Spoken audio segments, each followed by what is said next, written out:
Loco de Dios en el fin del mundo se llama la última novela de Javier Cercas. Y acá lo tenemos a Javier Cercas. Bienvenido, Javier. Muchas gracias por la hospitalidad. Pero cómo no, siempre en este programa. Yo estaba acordándome recién, la última vez que viniste fue con El Castillo de Barba Azul. Así es. Tus novelas policiales, ¿no? Esa Fueron es. 3 novelas policiales. Sí, que al final era una sola. Esta también es una novela policial a su modo.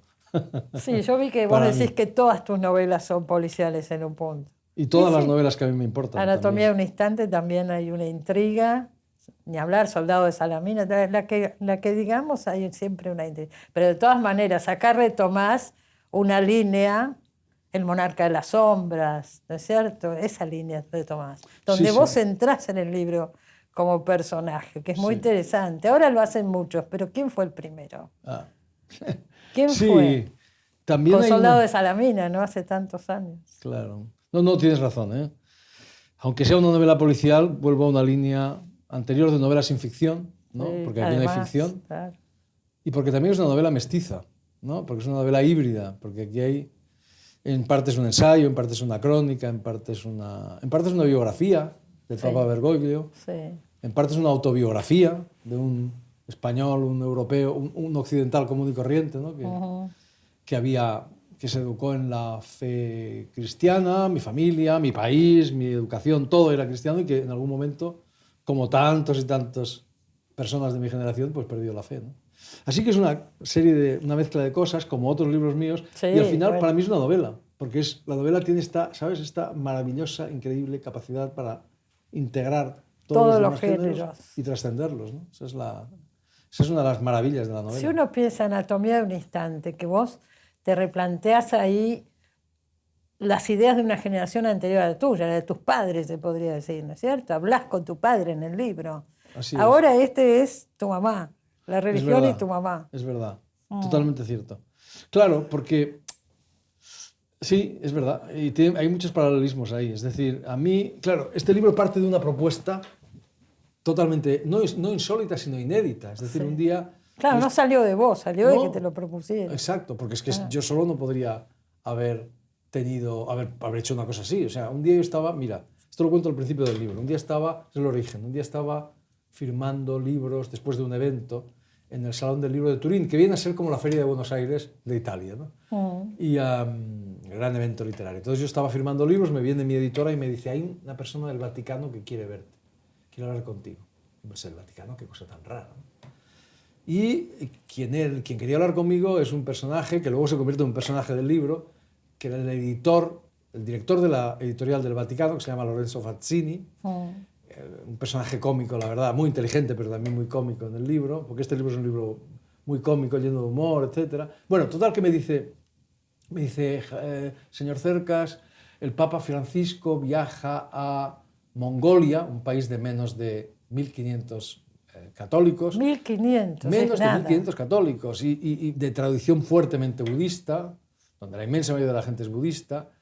Y habíamos pensado que tal vez, me dice, a usted podría interesarle, nosotros le facilitaríamos el viaje, le abriríamos las puertas del Vaticano, podría hablar con quien quisiese, ver lo que quisiese y finalmente escribir lo que quisiese, ¿no? Un ensayo, una crónica, un libro, lo que usted quisiese.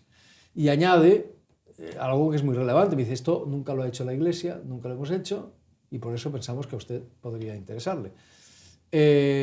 Y claro, yo, ¿sabes? La primera reacción que tuve, o que recuerdo haber tenido, es decirle, pero ustedes no saben que yo soy un tipo peligroso. Ellos dicen que no, que en realidad Fazzini lo que recuerda haber oído es que yo le dije, pero ¿se han vuelto ustedes locos o qué? Lo cual es peor todavía, ¿verdad? Porque claro, por una parte yo soy católico como tú y como todos los que nos escuchan, como decía Croce, Benedetto Croce, non possiamo non dirci cristiani, no podemos, Claro, no podemos. nosotros Claro. venimos de ahí, venimos Sí, de Atenas, de estamos Jerusalén. formados, claro. Totalmente, de Atenas y de Jerusalén, de Jesucristo y de Sócrates. Eso es Europa, eso es Occidente, al fin y al cabo. Pero por otro lado, yo soy, como tantos de nosotros, pues ateo. Ateo y anticlerical, como el Papa Francisco, que también era anticlerical, por cierto. Pero no ateo. Pero no ateo, exactamente. Entonces, bueno, por una parte sorpresa, y por otra parte, si me permites, en cuanto me hicieron esta propuesta, más que insólita, inédita, y me quedé perplejo, como te decía, en lo primero que pensé fue en mi madre. Bueno, Porque mi madre era una persona profundamente católica. Profundamente católica. En algún momento se dice en el libro que comparada con la fe de mi madre, la del Papa Francisco era un poco dubitativa, un tanto dubitativa. No, era una mujer muy, muy creyente, seriamente creyente, y cuando mi padre murió, ella se había pasado la vida con él, la conocía desde que era una niña, y ella lo que decía es que iba a verle después de la muerte. ¿Cómo le había prometido su religión? Claro. Como dice el cristianismo, ese es el corazón del cristianismo. Obvio. Y entonces yo pensé que este libro iba a hablar de un loco sin Dios, que soy yo, como tantos de nosotros, que iba a ver al loco de Dios, o sea, a Francisco, al Papa Francisco, porque Francisco se llamaba así por Francisco de Asís, y Francisco de Asís se llamaba a sí mismo il folle di Dio, el loco de Dios. Pues eso, un loco sin Dios que iba a ver al loco de Dios para preguntarle si mi madre tenía razón, para preguntarle si mi madre iba a ver a mi padre después de la muerte, para escuchar su respuesta y para devolvérsela a mi madre. Así que esta, como te digo, es una novela policial a su modo, solo que el enigma es el enigma de los enigmas. O sea, es un enigma colosal, el enigma central del cristianismo y por lo tanto el enigma o uno de los enigmas centrales de nuestra civilización. Yo sin adelantar nada quiero decir una cosa, y todos los que siguen este programa saben que no lo digo porque sí. Esta novela tiene uno de los finales más gloriosos que yo he leído en mucho tiempo. Es extraordinario el final y profundamente conmovedor y emocionante. No lo vamos a contar, pero imagínense cuál es la pregunta, cuál es el enigma, ¿no? El enigma de los enigmas. Yo te agradezco mucho esas palabras que has pero dicho, es que es porque impresionante. Yo no podía creer lo que estaba leyendo. yo tampoco podía creer lo que estaba viviendo, si te digo la verdad. En realidad, para mí, la novela tiene dos finales. Uno es, yo puedo decir que yo le hago la pregunta al Papa Francisco y que el Papa Francisco me responde y que la respuesta es al mismo tiempo. Aristóteles estaría encantado con la respuesta, porque ese primer final de la novela, Aristóteles decía que los finales ideales son al mismo tiempo inevitables y sorprendentes. Ajá. Y para mí es así. Para mí es un final totalmente sorprendente. Yo nunca me imaginé una cosa así. Ese es el primer final Lo que nunca vamos a saber si es novela o realmente fue así. No, eso fue así. Fue así. Exactamente así. Porque uno dice, puede ser un recurso literario extraordinario. No, exactamente o sea, así. La vida te regaló ese final. Bueno, y después está el otro final, que es la que aludes tú, que ese, si yo fuera creyente, creería que es un pequeño milagro. La verdad. Y yo no puedo inventar ese final. Es imposible porque mi imaginación... Yo pensé que podía ser. Pues no. Menos mal que mi mujer estaba conmigo en ese momento. Hay testigos. Y ella es testigo de que eso ocurrió. Porque es una cosa increíble, realmente. Sí, ¿sabes lo que ocurre? Cuando escribes este tipo de novelas sin ficción, tienes que ser paciente. Porque la realidad a veces es generosa. Y en este caso a veces.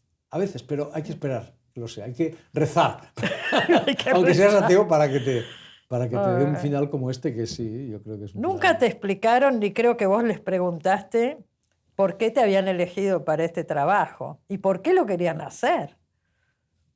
Mira, esa es la única pregunta, ¿por qué me eligieron a mí? Que no he hecho en estos 2 años. ¿Y por qué querían hacer esto? Llamar a un escritor profesional conocido. Este Papa ha hecho cosas muy raras. ¿Vos decís que fue idea de él? Muy singular. Yo creo que la idea no fue suya, pero que, bueno, sin duda él la aprobó. La idea fue, esto sí lo sé, de el primer prefecto laico del Vaticano. Nunca había habido un prefecto laico. Ajá. Y es un personaje muy singular, porque ese Vaticano es muy singular. Para mí, tú hablas del final, pero para mí todo ha sido sorprendente. Pero sí, bueno, todo a medida que uno lo va leyendo. Todo es una sorpresa porque Ahora, vos pediste ver al Papa, ¿no? Sí, 5 minutos, aunque sea. Pero aunque el Papa ha recibido, qué sé yo, argentinos, pero ni hablar. Claro. No era tan difícil. Y sin embargo, en este caso, no te lo garantizaban. Eso ha sido beneficioso para el libro, muy beneficioso. Claro. Por eso digo que hay que tener paciencia. Claro. El Papa en aquel momento estaba en un momento muy difícil. Es que se nos ha olvidado, acababa de salir de una enfermedad. Estaba muy delicado. ¿Qué año fue todo esto? 2023. Estaba muy delicado de salud, veía muy poca gente. Es que se nos ha olvidado eso, que él en aquel momento salía de una larga hospitalización. Ajá. Era un hombre con una salud muy frágil. Sí, sí. Que estuvo muchas veces... De toda la vida, ¿no? De toda la vida, tenía un problema pulmonar. Exacto. De joven. Por eso no pudo ser misionero, que es lo que él pretendía ser. Ajá. Y entonces en aquel momento veía muy poca gente. Y efectivamente, ¿sabes lo que pasa? Yo al principio tenía un gran interés en verle. hasta que me di cuenta de que no era tan importante. Yo tenía gran interés en verle hasta que me di cuenta de que el Papa había concedido enorme cantidad de entrevistas. Por eso digo. Esto es insólito. Sí. Los papas no concedían entrevistas. Entonces yo me di cuenta de que lo que tenía interés realmente es hablar muy poco tiempo con él para tener una conversación estudiar todo personal. el entorno. Exacto. ¿Qué es lo que haces, pero a fondo? Claro, lo que ¿Cuántas interesa... páginas tiene este libro? Montones. 500, casi, 500 y 400 bueno, y no pico. quedó personas sin entrevistar. Eso es lo qué sé yo. interesante. O sea, era mucho más interesante, me di cuenta de eso a medida que avanzaba, hacer una especie de retrato poliédrico a través no de él, sino de lo que los otros. De los demás. Desde misioneros hasta prefectos, el prefecto para la Congregación de la Doctrina de la Fe, el antiguo Santo Oficio, la antigua Inquisición, que es argentino, precisamente. Bueno. El intelectual del Papa, el amigo íntimo del Papa, el misioneros, qué sé yo, todo tipo de gente, hasta monjes budistas, y que eso tenía mucho más interés. Pero eso solo lo descubrí a medida que iba avanzando. Hacerle una entrevista más al Papa es que no tenía el más mínimo interés. Hablar de lo que dice constantemente por todos lados. Ahora, una cosa que no dijimos, este es Gengis Khan, el de la tapa, ¿cierto? Exactamente. Bueno, un viaje a Mongolia, Sí. ¿no? Ya empezando por ahí. Era un viaje insólito, pero como muchos que ha hecho el Papa, que iba por los bordes, lo decís vos en el libro, y no al centro. Nunca fue a París, por ejemplo. Ni a España. Ni a Ni España, a Argentina. ni acá, ni hablemos. Ni hablemos, Sí. pero digo... Yo te digo, la verdad es que Mongolia, o sea, en parte el viaje empieza en el Vaticano, donde estoy varios días, luego en Mongolia y luego en el Vaticano. Y te diré, Mongolia es un sitio muy exótico, pero el Vaticano es mucho más exótico que Mongolia, sin comparación posible. Sí, Porque mi primer ejercicio, y el más difícil, ha sido limpiarme de prejuicios. Todos tenemos una enorme cantidad de prejuicios a favor, en contra, medio pensionistas, acerca del Vaticano, acerca del Papa, acerca de la religión. Es que son 2000 años de historia. Sí, seguro. Se dice de pronto. Seguro. Entonces todos creemos saberlo todo. ¿Y qué te cambió? ¿Te cambió en algo el libro? Vos decís que seguís siendo ateo, eso no te lo cambió. Eso es lo único que no me ha cambiado, el resto me ha cambiado Y más o menos, por completo. te digo, te lo tuviste que plantear. A ver, la respuesta si me he convertido o no me he convertido, hay dos respuestas. Una es la que me dio precisamente Lorenzo Fazzini, el que me acompaña. Somos como Don Quijote y Sancho Panza un poco, ¿no? Dos personajes un poco cómicos. Y entonces él me dijo, él es el editor del Vaticano, el director de la editorial, y me dijo, Javier, si te conviertes, no lo digas, porque si lo dices no vas a vender una puñetera copia de tu libro.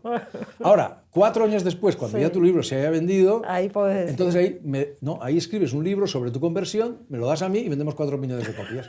Esa es la primera respuesta. La segunda respuesta es que a mí este libro, honestamente, me ha cambiado todo. De pe a pa, absolutamente, porque un libro que no te cambia a ti, un libro es una aventura por la selva, desconocida, y si no, no es un libro. Y si no te cambia a ti, no puede cambiar a nadie, que al fin y al cabo es de lo que se trata. La literatura es placer antes que nada, pero también es una forma de conocimiento. Sí. Entonces, a mí me ha cambiado en todo, menos en el hecho de ser ateo, por un motivo muy sencillo, fíjate. Muy sencillo y a la vez muy complejo. En este libro se discuten muchas ideas y yo intento que las ideas que sean interesantes, ¿verdad? Se pueden contar de manera interesante, hablar de cuestiones abstractas y tal, con diversos personajes, desde diversos puntos de vista y tal, ¿no? Hay un momento en el que hablo con un personaje que para mí es fascinante, que es el cardenal Tolentino, que es un gran poeta. Mis amigos portugueses dicen que es el mejor poeta de la lengua portuguesa, es un gran poeta en todo caso y un tipo magnífico. Y yo le digo, cardenal, la fe es como una intuición poética. Y él me dice, sí, exactamente es eso, es una intuición poética. Es decir, la percepción de un sentido allí donde nadie lo ve. Eso es la intuición poética, ¿no? Pero más tarde hablo con el Papa, y al Papa le digo lo mismo. Santidad, la fe es una intuición poética. Habíamos quedado con el cardenal Tolentino, y me dice, no, no es una intuición poética, es una don. Es un don. Es un don. Yo no creo que ambas cosas sean contradictorias. No, creo que son la misma, en el fondo. Porque la intuición poética también es un don, ¿verdad? En todo caso, aquí hay una cosa muy clara. No es un acto de voluntad la fe. Es decir, yo, honestamente, he envidiado a mi madre.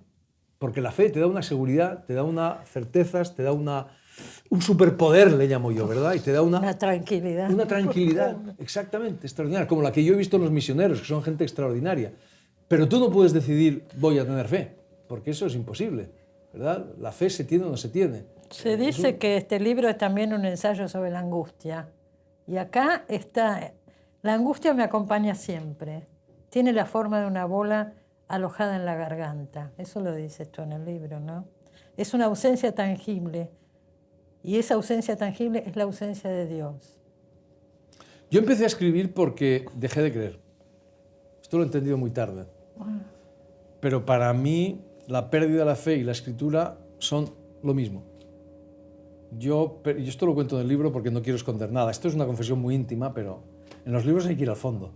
Uno no puede no... Pero es que ahí guardarse es nada. donde gana el texto y ahí es donde uno Claro, se involucra. Claro. Sí, yo la perdí a los 14 años. A los 14 años, esto lo he contado, lo cuento en el libro, a los 14 años yo me fui al pueblo donde había nacido, a 1000 kilómetros de donde vivía, y me pasó una de esas cosas que te ocurren a los 14 años, y es que me enamoré como un berraco. Me enamoré perdidamente de una chica, y claro, luego cuando volví a mi casa, a 1000 kilómetros de allí, pues solo quería colgarme del cimborrio de la catedral. Estaba desesperado y fui a buscar, la situación era muy seria, y fui a buscar el libro más serio que encontré en mi casa, que resultó ser ni más ni menos que San Manuel Bueno Mártir, de Miguel de Unamuno, que es una novelita que trata de un sacerdote que pierde la fe y pese a ello sigue predicando a sus feligreses porque piensa que sin la fe estarán perdidos. Bueno, pues yo hasta aquel momento había sido un chico estupendo, deportista, estudioso, muy católico, porque mi familia era muy católica, o católico simplemente. En aquel momento dejé de creer, empecé a beber cerveza y a fumar cigarrillos y entré en una especie de caos del cual todavía no me he recuperado, del cual todavía no he salido. No, en serio, yo sustituí de algún modo, o mejor dicho, intenté sustituir la religión por la literatura. Busqué en la literatura, yo siempre había sido un lector, pero hasta aquel momento había leído solo para entretenerme, por placer, que es como hay que leer, por supuesto. Pero a partir de aquel momento empecé a leer en busca de las certezas que había perdido, que me proporcionaba la religión. Por supuesto, eso era un error, porque la literatura auténtica no proporciona certezas, proporciona más preguntas, proporciona más inquietudes, pero cuando lo descubrí ya era tarde. En aquel momento cambió todo. De todas maneras, la idea de la trascendencia, ¿no? ¿Perdón? La idea de la trascendencia, digo, trascender por la obra. Sí, quizás sí. Sí, porque en aquel momento empecé a vislumbrar la posibilidad de llegar a ser escritor. Vislumbrar, digo, porque era inimaginable, yo no conocía a nadie. Pero quizás sí, quizás sí. O sea, de algún modo una cosa sustituyó a la otra. La literatura. Ahí yo me iría por otro camino, pero no sé qué hacer porque el tiempo es limitado. Pero ahí te preguntaría cuándo empezaste a escribir, a qué edad y demás. Porque acá te conocimos de pronto por Soldados de Salamina, ¿no es cierto? Que fue como una cosa impresionante ese libro. Sí. Yo empecé después con Anatomía de un instante ni hablar, pero vos venías escribiendo de bastante antes. Sí, yo hasta cuando se publicó Soldados de Salamina había escrito ya varias novelas que solo leían mi madre y algunas de mis hermanas. Ahora se han traducido a muchas lenguas y algunos dicen que son mis mejores libros, pero bueno, no tenía lectores, pero me parecía lo normal. Lo raro es tener lectores. Yo empecé a escribir relativamente tarde por culpa de un bonaerense. ¿Bonaerense? Sí, de un bonaerense que se llamaba Jorge Luis Borges. Porque yo bonaerense. Lo porteño, porque yo lo leí, empecé a leer muy joven. Al año siguiente en que descubrí a Unamuno, empecé a leer a Borges, a quien le gustaba mucho Unamuno, por cierto, y Borges me aplastó. O sea, me acuerdo de un ensayo de Oden, un gran poeta, que decía, para un joven, tener un modelo demasiado fuerte, demasiado imponente, es malo. Él decía, si tienes a Shakespeare como modelo a los 15 años, nunca vas a ser escritor porque te aplasta. Pues a mí me pasó con Borges. Me pasó que lo leí muy pronto, todavía no he dejado de leerlo. Para mí Borges es el escritor más importante de nuestra lengua desde Cervantes o desde Quevedo, y uno de los fundamentales del siglo XX. Es un escritor inmenso y a mí me aplastó. O sea, aunque también me dio la idea de leerlo todo. Pensé que antes de ser escritor tenía que leerlo todo, lo cual es imposible, por supuesto, ni siquiera Borges lo leyó todo, aunque fingía muy bien. Y por eso empecé a escribir relativamente tarde. Bien. A los 20, digamos, no sé, 18, 20 años, ¿no? Hay gente que empieza mucho antes. Estaba pensando, mientras te escuchaba, dos argentinos que te marcaron tanto, porque ahora Francisco también. Es verdad, y otros. Nos levanta la autoestima en un momento que estamos un poco caídos los argentinos. Y otros escritores. A mí me ayudaron a superar a Borges, digamos, a superarlo. No lo superaron, no se puede superar a Borges. Pero a plantearme la posibilidad de escribir, pese a tener a Borges como maestro, otros escritores, como Bioy Casares, por ejemplo. Sí, no, tenemos grandes. Grandes, como Cortázar incluso. Seguro. que fueron muy importantes para mí también. Bueno, volviendo a Francisco, vos decís, en algún lado leí, no sé si está en el libro o notas que te han hecho, ya se me mezcla todo, porque estos días has aparecido por muchos lugares, encima con la muerte del Papa, ¿no? También. Bueno, vos decís que diferenciás dos cosas, el Papa Francisco y Bergoglio, ¿no es cierto? Sí.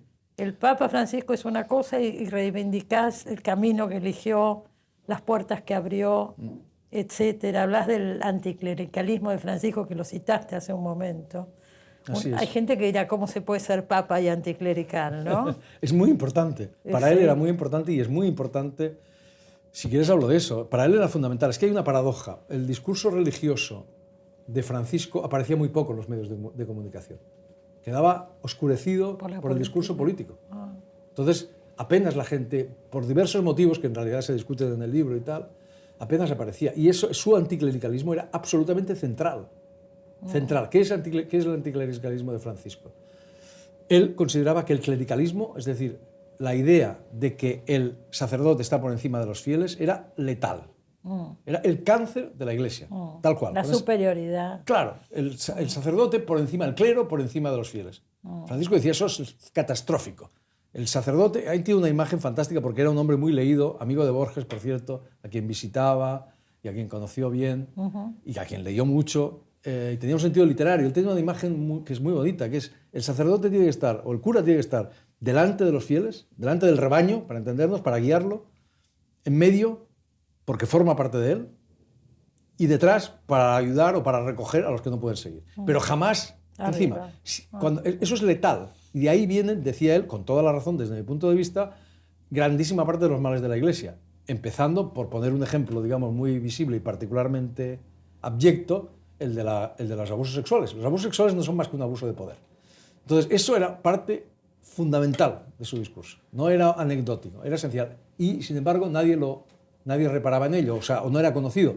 O por ponerte un ejemplo, la palabra quizá fundamental de su papado es una palabra que nadie entiende. Porque la Iglesia tiene un problema gravísimo con el lenguaje, gravísimo. Por una parte no se entiende, por una parte antiguo, viejo, gastado, poco interesante, ajado, nada, una catástrofe, y por otra parte no se entiende, por otra parte críptico. Por ejemplo, claro, es parte de la cosa, el misterio que no se entiende. Pero no puede ser así, no puede ser que la palabra fundamental del papado, en mi opinión, no puede ser, que la palabra fundamental del papado nadie la entienda, ni siquiera la inmensa mayoría de los católicos, que es sinodalidad. ¿Eso quién lo entiende? Nadie lo entiende. Yo tampoco lo entendía hasta que fui allí. ¿Qué es la sinodalidad? Pasar de una iglesia, digamos, jerárquica, vertical, a una iglesia más horizontal. Es decir, etimológicamente a una iglesia más democrática. No porque haya en la iglesia parlamento, elecciones, etc. Esto es una monarquía absoluta, en cierto sentido, sino porque democrática en el sentido etimológico del término. Democracia significa poder del pueblo y la sinodalidad significa poder del pueblo de Dios, diría Francisco. Es decir, participación de los fieles en las decisiones de la Iglesia, ¿verdad? De los fieles e incluso de los no fieles, de los que no pertenecen, de los que no están bautizados, que también pueden participar. Entonces, imagínate, la palabra fundamental, eso es un modo de retorno al cristianismo primitivo. Porque si tú lees los Hechos de los Apóstoles, ahí los cristianos primitivos discutían los problemas antes de... Cuando tenían un problema lo discutían entre todos, hablaban, rezaban y tal, y al final llegaban a una conclusión común. Bueno, eso es también lo que ha pretendido Francisco y eso nunca apareció en los medios de comunicación. Se habla estos días de un papa revolucionario y tal, y depende del sentido que le des a esa palabra. Si revolución es revolución en la doctrina, este hombre no cambió nada, absolutamente nada, vamos, mínimo. Ahora, si se habla de otros asuntos, quizás sí se podría hablar de un papa revolucionario.